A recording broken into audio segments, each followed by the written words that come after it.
Сәлеметсіздер ме, құрметті студенттер? Мен Алматы облысы Райымбек ауданы Сараз кәсіп-техникалық колледжінің тарих пәні оқытушысы Сартбаева Айнұр Нұрәділқызы. Бүгінгі негізгі өтетін пәніміз қоғамтану. Сабақтың тақырыбы құқықтық мемлекет ұғымы және оның белгілері. Сабақтың мақсаты студенттерге құқықтық мемлекет ұғымы және белгілері туралы толықтай түсінік беру. Бағалау критерийлері құқықтық мемлекеттік белгілерін меңгереді, мемлекет пен тұлғаның өзара жауапкершілігі қағидатын біледі, өзіндік тапсырмаларды орындай алады. Құқықтық мемлекет мақсаты, тәсілі және нәтижесі. Қазіргі заманда көптеген демократиялық мемлекеттер құқықтық мемлекет болуға ұмтылады. Құқықтық мемлекет дегеніміз жеке тұлғаның және бүкіл қоғамның құқықтарын қорғауды басты мақсат етіп қойған мемлекет.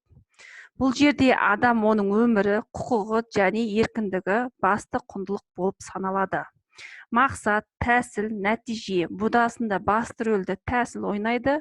Бұлай дейтін себебіміз тәсіл ұғымы қойылған мақсатқа жету үшін керекті әсерлі элементтердің жиыны. Басқа сөзбен айтқанда, тәсіл ұғымы ойдағыдай нәтижеге қол жеткізу үшін не, қашан және қалай деген сұрақтарға жауап береді. Санат ретінде тәсіл ұғымы факті, мақсат және шынайылықты нәтиже байланыстырады. Құқықтық мемлекеттік идеясы ең алдымен оның барлық түрлерінің озбырлығына қарама-қайшы келеді. Құқықтық мемлекеттің идеясы төмендегі мақсаттарға қол жеткізуді көздейді. Биліктің шектеулі құқықтық мемлекет және жүзінде биліктің қоғаммен және жеке адамның өміріне араласуын шектеулерін қояды. Жоғарғы құқықтық мәдениеттің құрылымы және заңды сайлау.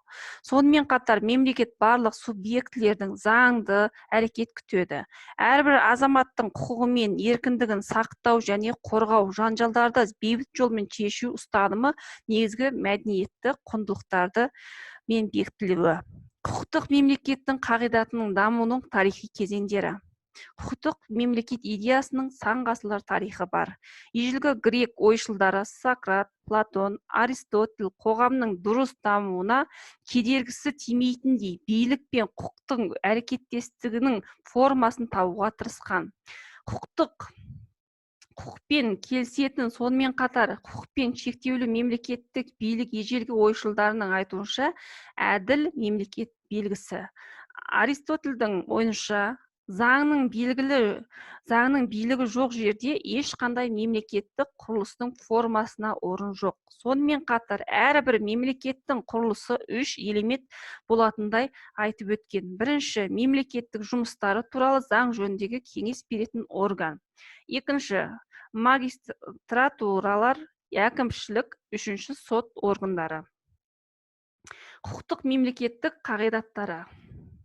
Құқықтық басымдығы қағидаты, заңның үстемдік құру қағидаты, соттардың тәуелсіздік қағидаттары, адамның жеке азаматтық қорғау қағидаттары, жеке тұлға мен мемлекеттік арасындағы өзара жауапкершілік қағидаттары.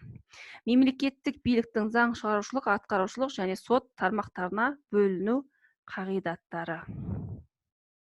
Адамның құқын қорғау қағидаттары. Бұл қағидат бастапқы кешенді және дауыссыз болып келеді. Келесі идеялар арқылы іске асады. Заңға қарсы келмейтін барлық нәрсеге рұқсаты бар. Бұл қағидат барлық азаматтарға және жеке тұлғаларға арналады. Дәл заңда көрсетілген нәрсеге ғана рұқсат бар. Бұл қағидат мемлекеттік ұйымдарға және лауазымды адамдарға арналған. Адамның және азаматтық істеген іс-әрекеттерді заңды бұзбауы тиіс. Өз құқығы мен еркіндігін іске асыру үшін жасалған іс-әрекеттер иесін Қазақстан Республикасының заңдары мадақтайды. Құқық рұқсат етілмеген іс-әрекеттердің шектеуін анықтайды. Ол шектеулердің сыртында азаматтар өз бетімен еркін қимылдай алады. Мемлекет пен тұлғаның өзара жауапкершілігін қағидаты. Бұл қағидат құқықтық мемлекеттің дербес қағидаты болып табылады. Бұл саяси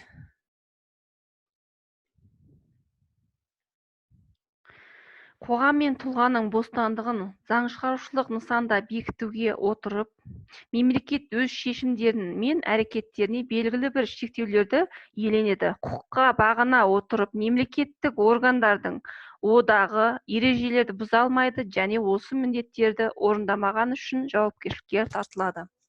Азаматтық қоғам дегеніміз еркін демократиялық құқықтық қоғам, ол нақты бір жеке тұлғаларға сүйенеді.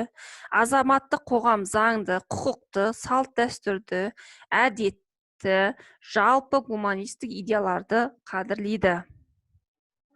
Азаматтық қоғамның құрылымы. Қоғамдық қозғалыстардың мемлекеттік емес ұйымдар, экологиялық құқық қорғаушы, саяси партиялар, лоббистік ұйымдар, бұқаралық құралдар, кәсіпкерлер одағы, тұтынушылар қауымдастығы, отбасы, ғылыми және мәдени спорт қауымдастығы, діндер бірлестігі. Сондықтан құқықтық мемлекеттік идеясы тарихи өркениет, яғни ол идеяға озық қоғамдық барлық ұмтылуда құқықтық мемлекетте құқық пен еркіндіктің кең жинағы қарастырылады. Онда құқық пен еркіндіктің іске асатынына толық кепілдік бар. Құқықтық мемлекетте биліктің заң шығарушы, атқарушы және сот болып үш тармаққа бөлінетіндігі туралы жазылған.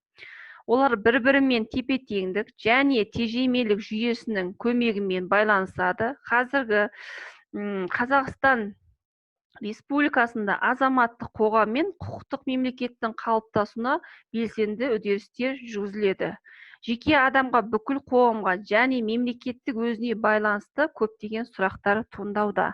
Міне, балалар, бүгінгі сабағымыз құқықтық мемлекет ұғымы және белгілер туралы сіздерге қысқаша мәлімет беріп өттім. Сіздерге түсінікті болса, сіздерге сұрақтар мен тапсырмалар берсем.